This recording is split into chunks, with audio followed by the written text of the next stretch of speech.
Good day mga kamamshi, bali meron tayo ditong ginayat-gayat na mangga, isang peraso yan, tapos 2 perasong cream dinsada. Yan na yung ginagamit natin para mas mura din nating maibenta. At syempre yung ginagamit natin, maliit lang yan na mixer, tapos may partner talaga yan, ayan, tapos may lalagyanan yan.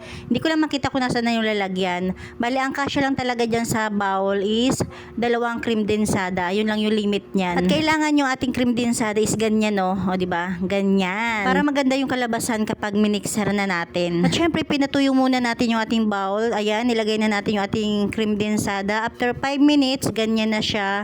And then after 10 or 7 minutes, ganyan. Talagang ang paghalo ko is 7 to 10 minutes lang, depende.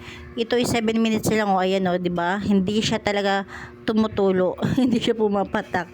Tapos pagkatapos ko pala niyan, nilagay ko muna sa rep. Yan, kasi nilagay ko muna dyan habang maglalagay ako naman ng biscuits. Ayan, ilalagay ko. Meron tayong 3, pero hindi ko naman yan mauubos lahat. Pang-4 ngayon tira. Ayan, yung ating gagamitin is tubig lang. Ayan, kunting sausaw lang. Ayan, wag na maarte. Baka sabihin is bakit nakakamay. Hindi pa naman tayo nagtitinda pang nationwide.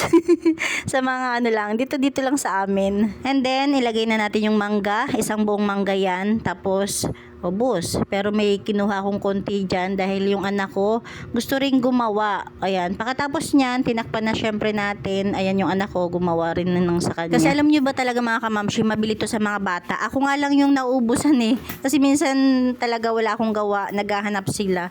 Kaya ngayon ang gagawin natin is 2. Yung isa naman is Oreo Graham.